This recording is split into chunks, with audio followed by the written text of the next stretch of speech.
The story of America's westward movement, the tread of civilized man into a virgin wilderness, has captivated generations of Americans since the final taming of the West over a century ago.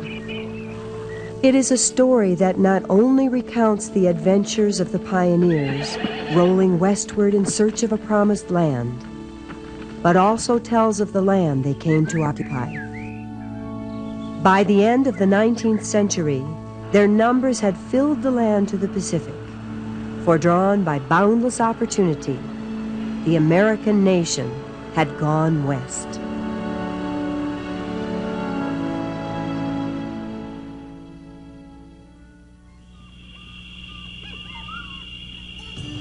In the beginning, the West lay in the east, almost at the edge of the sea.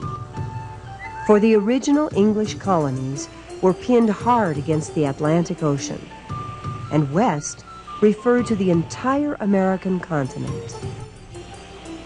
By 1650, the American settlements were prospering and beginning to grow, and as more colonists arrived from England, they began to settle farther from the ocean.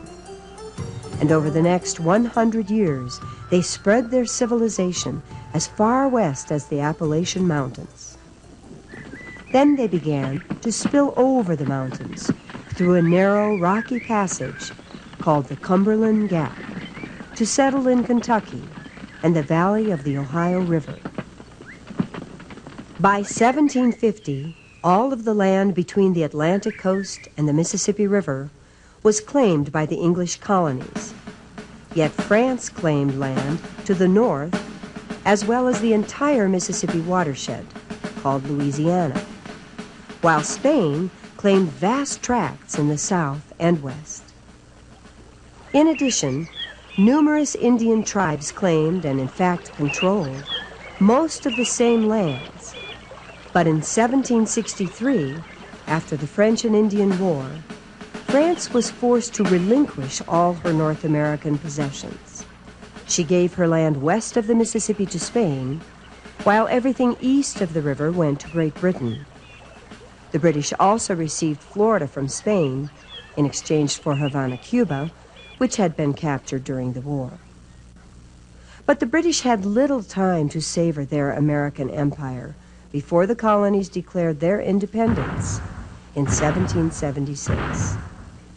And in 1783, most of the land south of the Great Lakes came under the control of the newly born United States of America. Then in 1800, the French Emperor Napoleon Bonaparte was able to reacquire for France the vast western part of Louisiana. But Napoleon was short of cash to finance his wars in Europe. So in 1803, he sold New Orleans and Louisiana to the United States for a trifling $15 million. At the price of about 3 cents an acre, the Louisiana Purchase doubled the size of the United States and opened the far west to American settlement.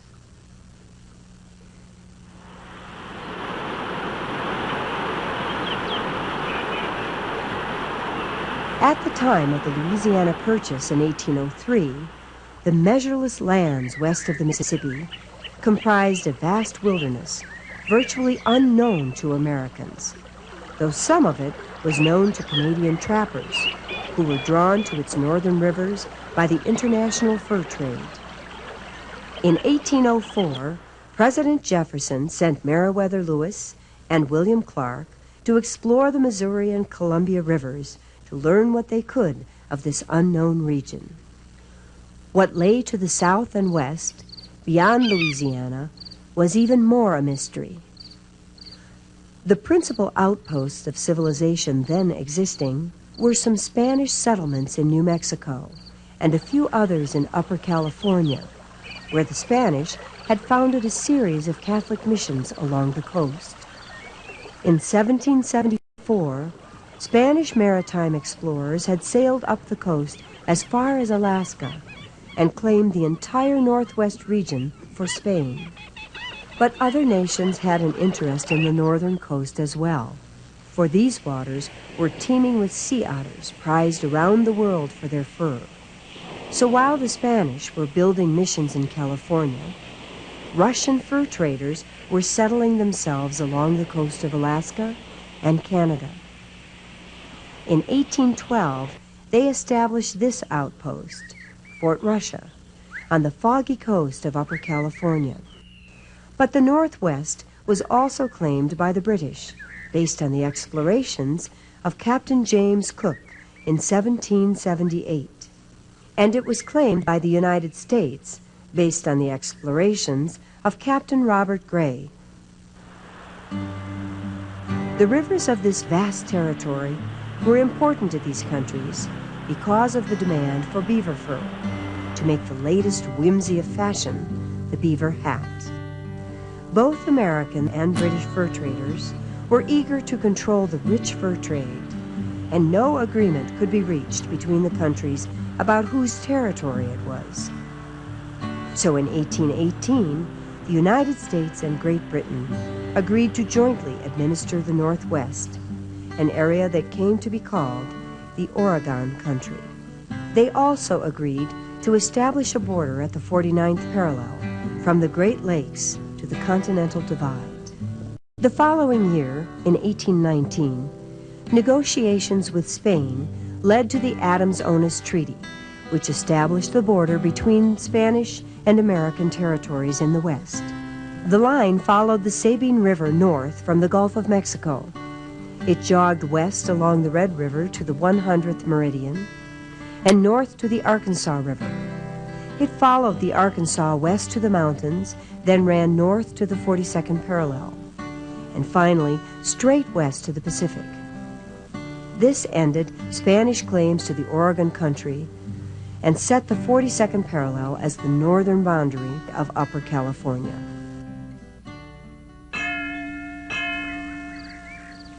By 1820, the Spanish missions in California had grown into prosperous ranches, producing such commodities as olives, wine, and cowhides.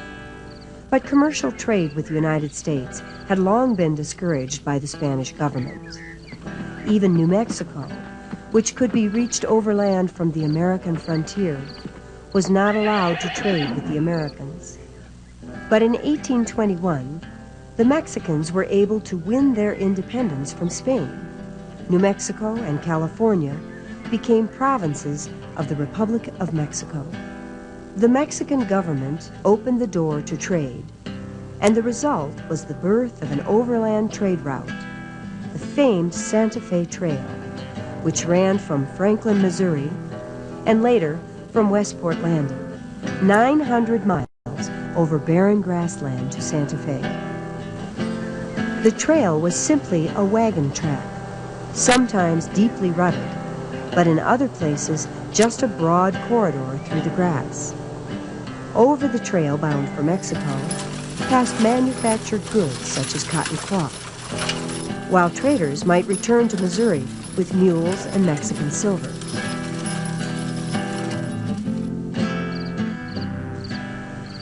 In 1833, a fortified trading post called Bent's Fort was built on the trail. It was built on a portion of the trail that ran along the Arkansas River, and from its walls you could gaze across the river at Mexico. The fort was perfectly located for commerce with the Indians, who would bring their buffalo robes to the fort to trade with the white men.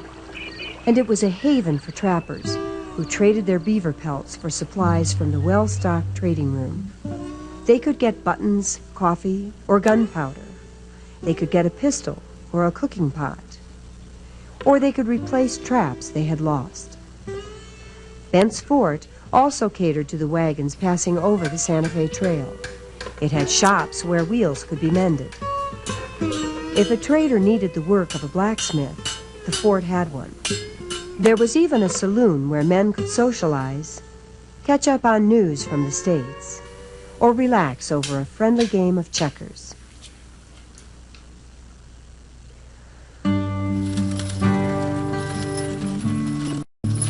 the era of the Santa Fe Trail, the American frontier was moving across the Mississippi River. In 1821, the same year that Mexico gained her independence, Missouri became a state. It had been preceded in 1812 by Louisiana. West of Louisiana lay Texas, which was a part of Mexico, but in 1836, American settlers in Texas declared their independence and established the Republic of Texas. It remained an independent country until 1845, when it was admitted to the U.S. as a state. Arkansas became a state in 1836, and Iowa in 1846. New farms pushed back the wilderness as more people moved across the Mississippi. Forests were cut down to build village churches. Wagon roads replaced game trails, and the land was made safe for civilized people. Some of the immigrants welcomed this transformation and settled down to a routine of domestic bliss. But others longed for the excitement they had felt on the old frontier. These undoubtedly looked down the last road leading to the new frontier and felt once again the urge to go west.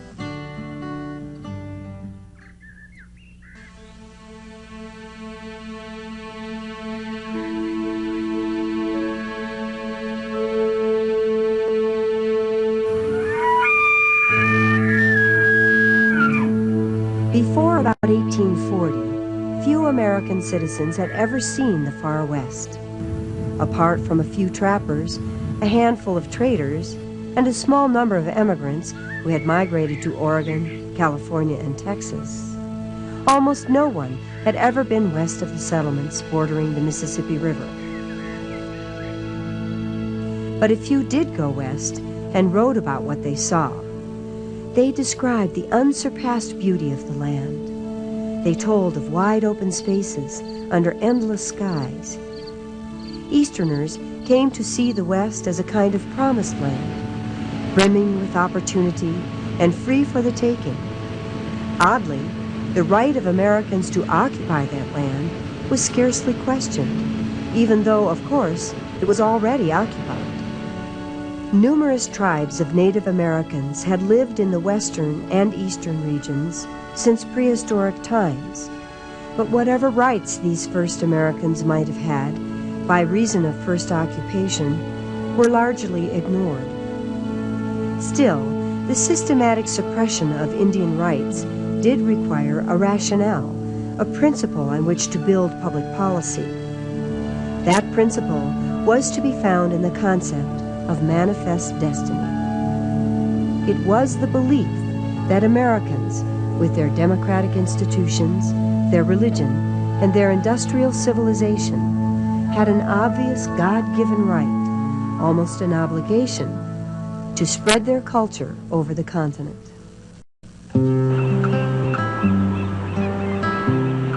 As early as the 1820s, expansionists had designated the Pacific Coast as the natural western boundary of the United States, even though Mexico possessed much of the intervening territory, and the Oregon country was jointly claimed by Great Britain. By then, a few Americans were beginning to settle in Oregon. To get there, they walked 2,000 miles over deserts, mountains, and canyons, without the benefit of a single road or bridge. Following trails laid down by early trappers, they marched across the open prairie, crossed the Rocky Mountains at South Pass, and struggled onward for months to Oregon City. This long wilderness track became the Overland Trail to the Oregon country, or simply the Oregon Trail. In the 1840s, it was the route of thousands of immigrants migrating into Oregon, or by branches into Utah and California. Attracted by free land, about 10,000 American immigrants moved west between 1841 and 1846, enough to shift the political balance of the Oregon country toward the United States and away from Great Britain. In 1846, a treaty was signed extending the existing boundary at the 49th parallel to the Pacific. At last, U.S. territory reached to the Western Ocean, but there was still the matter of Mexico. Of course, Texas had just joined the United States, but that was not enough. With little pretext, the United States invaded Mexico. U.S. troops moved down the Santa Fe Trail to attack from the north, while another force, under the command of Zachary Taylor, stormed across the Rio Grande and into the heart of the country. Before it was over, American troops captured Mexico City, and the Mexicans had little choice but to sign a treaty ceding Upper California and the entire Southwest to the United States. To finish it, the United States made the Gadsden Purchase in 1853, buying 45,000 square miles from Mexico for $10 million. And finally, it was enough.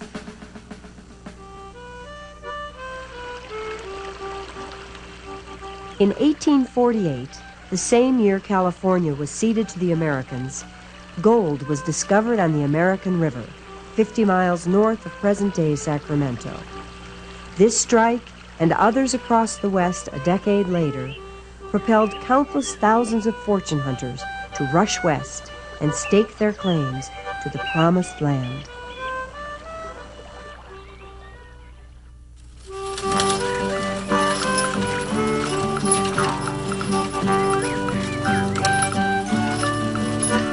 On the long journey to the promised land, there was no gateway, no river, no mountain pass to mark the beginning of the wild and fabled West. Just the imperceptible passage from a landscape of trees and tall grass to one of short grass and cactus stretching monotonously to the horizon. This was an alien world to the Easterner, empty, featureless, and unknown, filled with unfamiliar plants and strange animals. Some emigrant diaries mention the peculiar ground squirrels that lived everywhere on the prairie.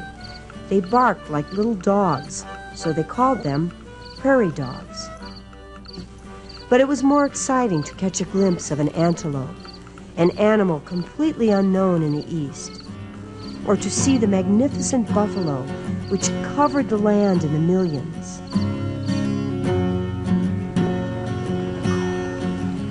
The routes across the plains generally followed the courses of rivers. The Oregon Trail followed the Platte River, which provided a natural east-west corridor from the Missouri River to the Rocky Mountains. Some sections of the river were bounded by cottonwood trees and cloaked with grass.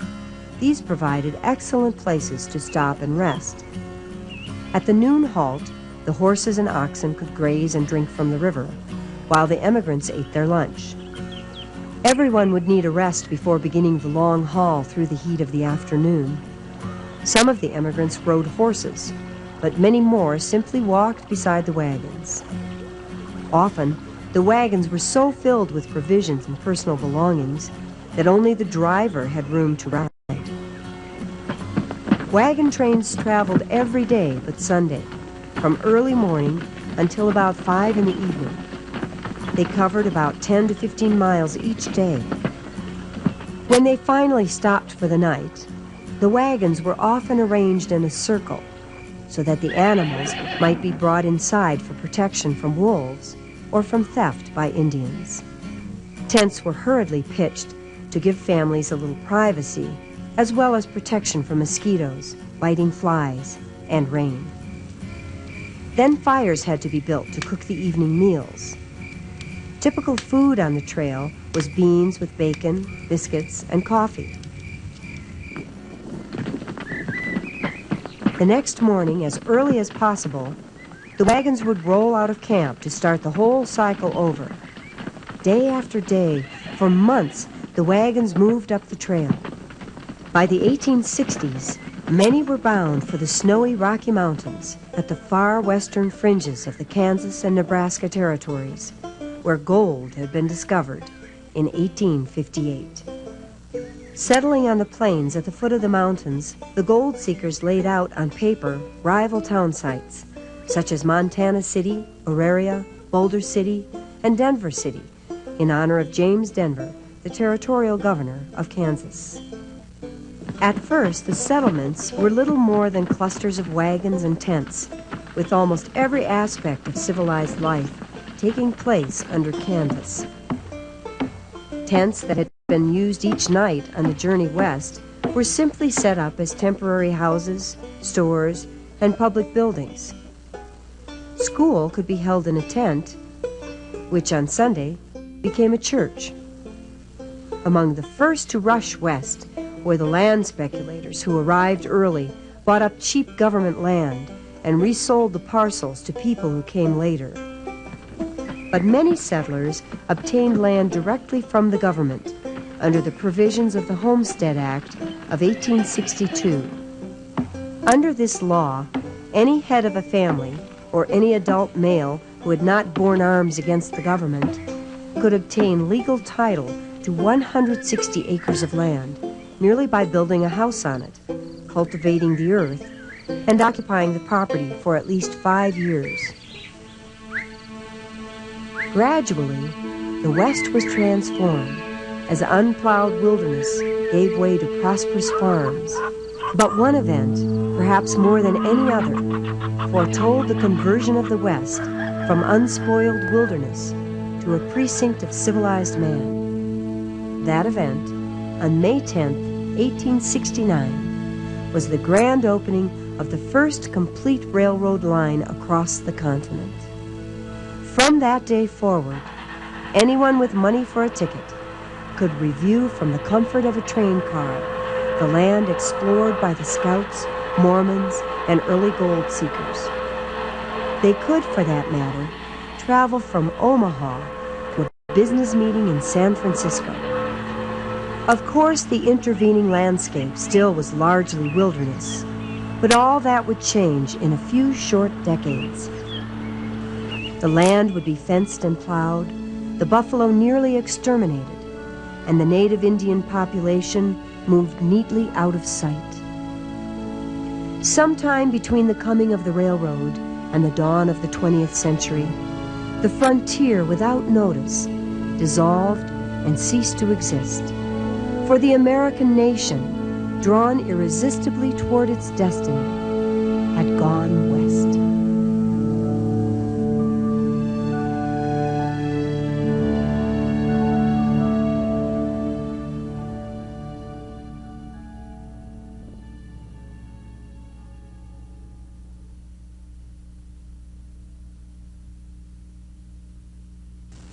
True or false? 1. The United States bought Louisiana from France in 1803.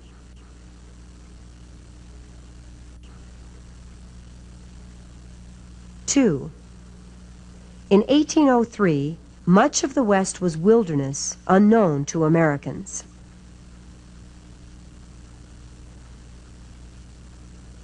3.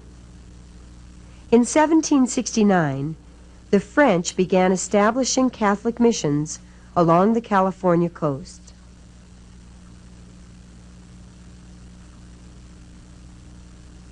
4. In 1763, after the French and Indian War, France ceded her claims west of the Mississippi to Great Britain.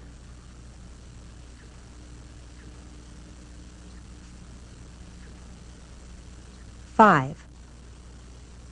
Wagon trains covered about 10 to 15 miles per day.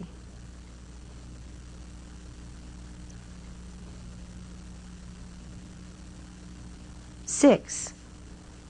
Until 1846, the Oregon Country was jointly administered by the United States and Spain.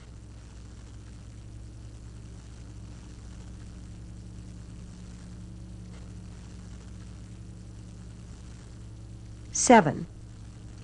In 1650, Mexico won her independence from Spain.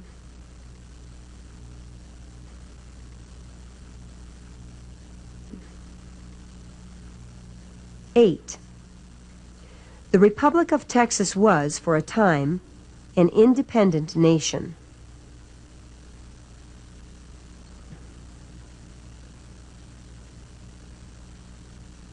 9. The Santa Fe Trail ran from the United States to Mexico.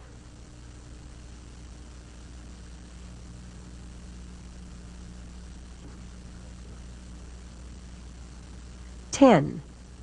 Many settlers headed for Colorado after gold was discovered there in 1858.